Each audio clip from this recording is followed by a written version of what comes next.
Halo, Assalamualaikum warahmatullahi wabarakatuh. My name is Novan Yonatan Seilatu, and today I would like to explain to all of you about the strategy planning for public relations. According to the Ronald D book, when we are talking about the strategic planning for public relations, there are 9 steps. So if you want to know more about the strategic plan for public relations, check it out.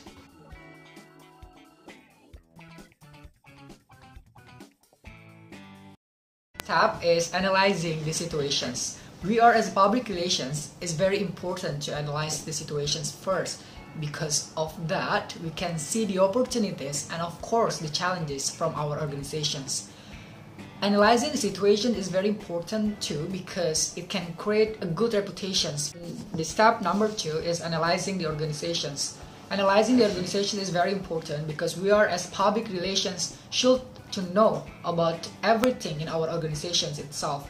Organizations consist of internal and of course external resources, and we can do some analyzing with SWOT analysis, like a strength. We can know about the strength, weaknesses, and of course opportunities. And the last not least is threat. The step number 3 is analyzing the public.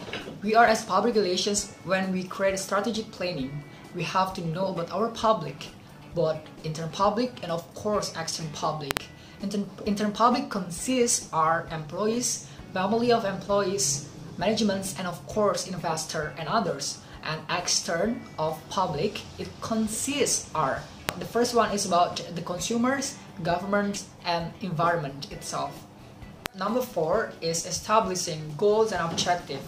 In this step, it can help us to create the goals and objectives very clearly and of course specifically to help the organizations to reach what the organizations wants in the future.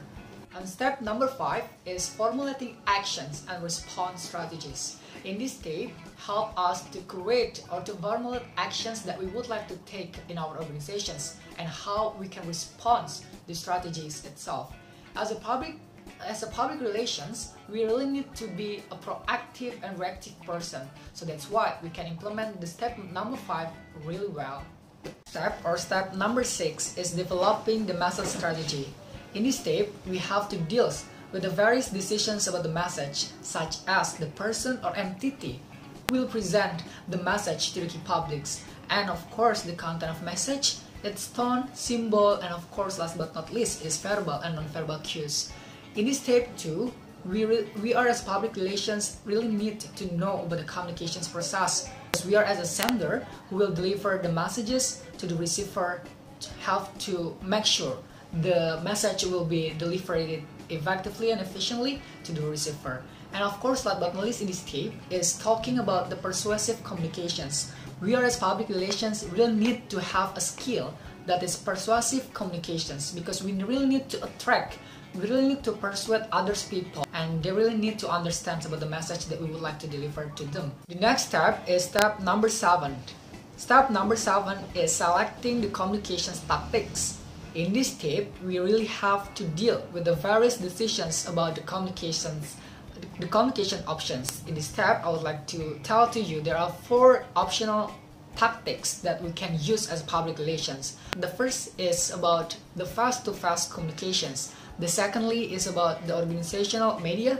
The third is about the news media. And the fourth or the last is about the advertising and promotional media. And after we know or we already understood about every tactic, so we can select one or maybe 2 tactics that we would like to use in our organizations. Because why? Because every communication tactics that I have mentioned before are not appropriate with each issue. The next step is step number 8. The step number 8 is implementing the strategic plan. After we know the 7 steps before, we really need to make a recipe to be a successful public relations and marketing communications. And in this step number 8, we are talking about how to develop the budget and schedule. Otherwise, we prepare to implement the communications program in this step. Is step number 9. Step number 9 is evaluating the strategic plan. In this step, we really need to identify first about the recommended tactics from steps number 1 to the number 8, so we can know how effectively and efficiently every recommendation tactic that we would like to use. All my explanations about the strategic planning for public relations based on Ronald D. Smith's books. So thank you so much for all of you who have watched my videos. I hope we can see again another video, and of course wassalamualaikum warahmatullahi wabarakatuh.